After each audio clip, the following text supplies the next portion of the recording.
ओम गण गणपते नमो नमः। श्री सिद्धि विनायक नमो नमः। अष्ट विनायक नमो नमः। गणपति बप्पा मोरया। श्री गणेशाय नमो नमः। भक्तजनों, आपका सनातन धर्मसार चैनल में स्वागत है।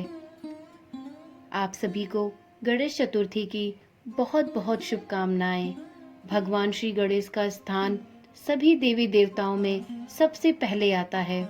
गणेश जी बुद्धि के देवता और सिद्धि के स्वामी हैं। उनकी कृपा से हमारे घर में सुख समृद्धि आती है। श्री गणेश को विघ्नहर्ता कहा जाता है, क्योंकि उनकी दया से परिवार पर आने वाले सारे विघ्न और संकट दूर हो जाते हैं।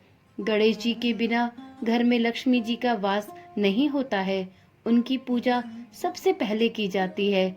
मान्यताओं के अनुसार गणेश चतुर्थी का व्रत रखने से और गणेश उत्सव के दौरान घर में गणपति की स्थापना करने से घर में लक्ष्मी का वास होता है। इसके अतिरिक्त छात्र जीवन में गणेश जी की पूजा अर्चना विशेष फल देती है।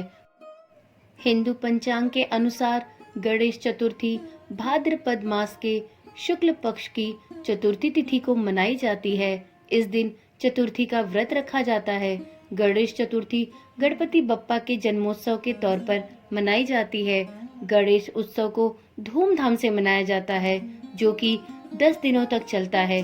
लोगों में गणेश चतुर्थी को लेकर बहुत उत्साह होता है।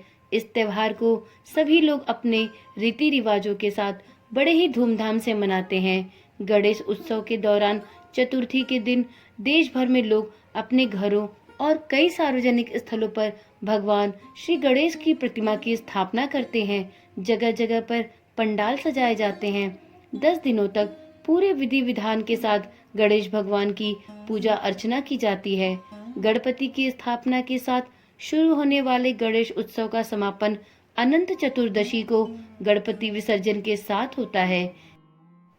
मित्रों, आज की वीडियो में विनायक गणेश चतुर्थी की पौराणिक कथा का श्रवण करेंगे। तो चलिए शुरू करते हैं। भगवान लंबोदर सभी संकटों को हरने वाले और सभी बाधाओं को दूर करने वाले देवता हैं। पौराणिक मान्यता है कि भाद्रपद माह के शुक्ल पक्ष की चतुर्थी तिथि को गणेश जी का जन्म हुआ था। इसी वजह से हर माह की दोनों चतुर्थी तिथि पर गणेश जी की विशेष पूजा की जाती है, जबकि वहीं भाद्रपद माह की चतुर्थी को बप्पा का धूमधाम से जन्मोत्सव मनाया जाता है। हिंदुओं का यह प्रमुख त्योहार है। गणेश चतुर्थी का पर्व भगवान शिव और माता पार्वती के छोटे पुत्र गणेश को समर्पित है। इस दिन घरों के अलावा जगह जगह पर पंडाल सजाए जाते हैं और 10 दिन की पूजा अर्चना के बाद 11वें दिन बप्पा को पूरे गाजे बाजे के साथ विदा किया जाता है। चलिए जानते हैं गणेश चतुर्थी की पौराणिक कथा। श्री गणेश के जन्म से जुड़ी एक कथा बहुत लोकप्रिय है।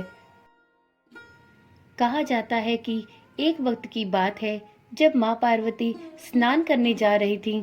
स्नान के दौरान उन्होंने अपने शरीर पर लगे लेप के माध्यम से एक काया निर्मित की और उसमें प्राण डाल दिए, ताकि उनके द्वारा बनाया गया बालक द्वार पर पहरेदारी कर सके। यह बालक श्री गणेश कहलाए। इसके बाद देवी उमा ने बालक गणेश को यह आज्ञा दी कि वह द्वार पर पहरेदारी करे और किसी को भी भीतर ना आने दे। इतना कहकर माता पार्वती अंदर स्नान करने चली गईं और बालक गणेश पूरे मन से द्वार पर पहरेदारी करने लगे। कुछ देर बाद शिवजी वहां आए और द्वार से अंदर प्रवेश करने लगे। बालक गणेश ने अपनी माता की आज्ञा का पालन करते हुए उन्हें अंदर जाने से रोक दिया। शिवजी ने बालक से उन्हें भीतर जाने देने के लिए कहा, लेकिन बालक गणेश माता की आज्ञा का पालन करते रहे।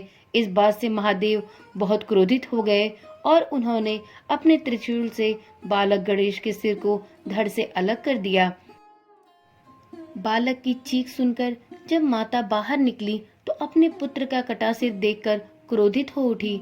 उनके आंसू थम नहीं रहे थे और माँ ने भोलेनाथ को बालक की उत्पत्ति के बारे में पूरा वृतांत कह सुनाया और रौद्र रूप धारण कर लिया।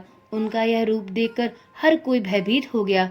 देवतागण बालक को जीवित करने का विचार करते हैं। शिव को भी बहुत पछतावा होता है। माँ बालक के जीवित करने की बात कहती हैं। माँ का रूप देख सभी देवता एकत्रित हो जाते हैं। सभी ने पार्वती जी को मनाने की बहुत कोशिश की, लेकिन माता पार्वती नहीं मानती।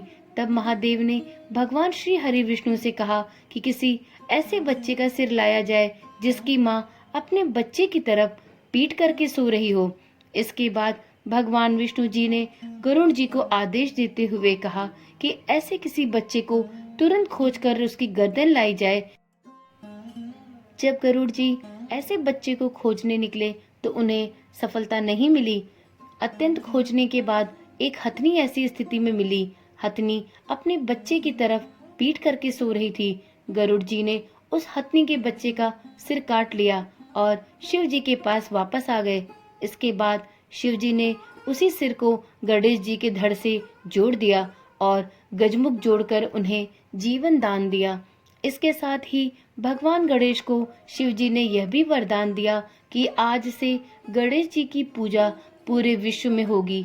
गणेश जी के जन्म के उत्सव के तौर पर ही गणेश चतुर्थी का पर्व मनाया जाता है। वैसे तो गणेश चतुर्थी की कथा गणेश जी के जन्म से संबंधित है, लेकिन इसकी एक और पौराणिक कथा है। इस कथा के अनुसार भाद्रपद मास की चतुर्थी को गणेश जी ने महाभारत लिखने का कार्य शुरू किया था। महर्षि वेदव्यास ने महाभारत की रचना के लिए उनका आह्वान किया और लिपिबद्ध करने की प्रार्थना की, जिसे मानते हुए गणेश जी ने एक शर्त रखी कि जब वह लिखना शुरू करेंगे तब तक लिखेंगे जब तक कलम रुकेगी नहीं। एक बार कलम रुकी तो फिर वह आगे नहीं लिखेंगे।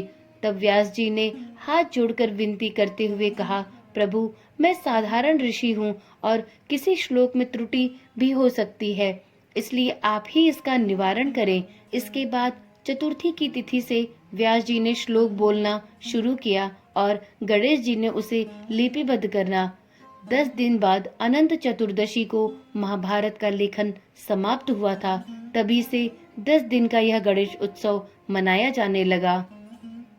दोस्तों, इस कथा के अनुसार गणेश चतुर्थी 10 दिन तक क्यों मनाई जाती है यह पता चलता है, परंतु 10 दिनों की गणेश चतुर्थी के बाद 11वें दिन गणपति भगवान का विसर्जन क्यों किया जाता है, इसके पीछे भी एक पौराणिक कथा है। तो चलिए आज इस कथा को भी श्रवण करते हैं। अनंत चतुर्दशी तिथि पर गणेश विसर्जन किया जाता है। पूरे देश में 10 दिनों तक चलने वाले गणेश उत्सव का समापन अनंत चतुर्दशी को होता है। इस दिन घरों और पंडालों में स्थापित भगवान गणेश की प्रतिमा को जल में विसर्जित किया जाता है। सुख समृद्धि और विघ्नहर्ता की प्रतिमा को भाद्रपद महीने की चतुर्थी तिथि पर विधि विधान से स्थापित किया जाता है। भगवान गणेश सभी देवी देवताओं में सबसे पहले पूजे जाने वाले देवता हैं। उन्हें सभी शुभ कार्यों में पहला निमंत्रण दिया जाता है। ऐसी मान्यता है कि किसी भी शुभ कार्य को करने से पहले बप्पा का स्मरण और पूजा की जाए तो कार्य में बाधाएं नहीं आती। वहीं जिस गणेश विसर्जन को लोग उत्साह से मनाते हैं, उसके पीछे की भी वजह आइए जानते हैं। श्री गणेश बुद्धि ही नहीं बल्कि वाणी, विवेक और समृद्धि के भी देवता हैं। ऐसी मान्यता है गणेश चतुर्थी से अनंत चतुर्दशी तक उनकी विधि विधान से की गई पूजा से सभी तरह के वास्तु संबंधी दोष दूर होते हैं। उनकी प्रतिमा का विसर्जन भी बहुत ही प्रसन्नता पूर्वक किया जाता है। हालांकि इन 10 दिनों में वह घर के सदस्य की तरह अपना स्थान बना लेते हैं, तभी तो बच्चे भी उनकी प्रतिमा को घर से विसर्जन के लिए नहीं ले जाने देते। हालांकि हर सनातनी गणेश जी की प्रतिमा का विसर्जन करते हुए उनके अगले वर्ष जल्दी आने की विनती करता है। पौराणिक कथा के अनुसार महर्षि वेदव्यास ने महाभारत की रचना के लिए गणेश जी का आह्वान किया और उनसे महाभारत को लिपिबद्ध करने की विनती की थी।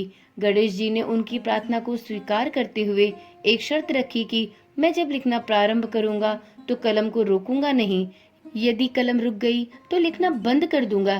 तब वेद व्यास जी ने कहा कि भगवान, आप देवताओं में अग्रणी हैं, विद्या और बुद्धि के देवता हैं, मैं एक साधारण सा ऋषि हूँ। यदि किसी श्लोक में मुझसे त्रुटि हो जाए तो आप उस श्लोक को ठीक कर उसे लिपिबद्ध करें। वेदव्यास जी की इस बात पर गणेश जी ने सहमति दी और दिन रात लेखन का कार्य प्रारंभ हो गया, जिसकी वजह से गणेश जी को थकान तो होती थी, लेकिन इस कार्य के दौरान उन्हें पानी पीना भी वर्जित था। ऐसे में उनके शरीर का तापमान बढ़े नहीं, इसलिए वेदव्यास जी ने इसका एक उपाय निकाला और उनके शरीर पर गीली मिट्टी का लेप किया। इसके बाद भाद्रपद के शुक्ल पक्ष की चतुर्थी को उनकी पूजा की। मिट्टी का लेप सूखने पर गणेश जी के शरीर में अकड़न आने लगी। इसी कारण गणेश जी को पार्थिव गणेश भी कहा जाता है। इस तरह कुल 10 दिनों तक महाभारत का लेखन कार्य चलता रहा, जो अनंत चतुर्दशी को संपन्न हुआ। वेदव्यास जी ने देखा कि गणेश जी के शरीर का तापमान बहुत बढ़ा हुआ है। उनके शरीर पर लेप की गई मिट्टी सूखकर झड़ रही है, तो वेदव्यास जी ने उन्हें जल में डाल दिया। इन 10 दिनों में वेदव्यास जी ने भगवान गणेश जी को खाने के लिए विभिन्न पदार्थ दिए। इसलिए गणेश चतुर्थी पर गणेश जी की प्रतिमा को स्थापित किया जाता है और उन्हें 10 दिनों तक विभिन्न प्रकार के भोग लगाए जाते हैं। फिर 10 दिनों तक मन, वचन, कर्म और भक्ति भाव से उनकी उपासना की जाती है और 10 दिन के उपरांत अनंत चतुर्दशी को प्रतिमा का विसर्जन किया जाता है। और गणेश प्रतिमा का विसर्जन करते हुए प्रत्येक भक्त बस उनसे यही विनती करता है कि हे गणपति बप्पा, अगले बरस भी आप जल्दी आना। अतः गणेश चतुर्थी पर विघ्नहर्ता की यदि पूरे मन से पूजा की जाए तो घर में कभी भी धन धान्य की कमी नहीं रहती। भगवान गणेश की अपार कृपा बरसती है। इसलिए इस गणेश चतुर्थी पर पूरे विधि विधान से भगवान गणपति की पूजा अर्चना करें। गणेश जी आपकी सभी कष्ट और बाधाएं दूर करेंगे, आपके जीवन को सुख समृद्धि से भर देंगे। बच्चों और पति का स्वास्थ्य उत्तम रहेगा, घर में खुशहाली रहेगी और गणेश भगवान के साथ माँ लक्ष्मी की भी असीम कृपा बनी रहेगी। उम्मीद करती हूँ कि इस वीडियो में बताई गई कथाएं आपको अवश्य रुचिकर लगी होंगी। तो चलिए इसी उम्मीद और आशा के साथ इस वीडियो को यहीं पर समाप्त करती हूँ। फिर मिलेंगे एक नई वीडियो के साथ। तो सभी लोग एक बार प्रेम से बोलिए, ओम गणेशाय नमो नमः। श्री गणेश भगवान की सदा ही जय हो। माँ पार्वती की सदा ही जय हो। श्री शिव शंकर गौरी गणेश की सदा ही जय हो।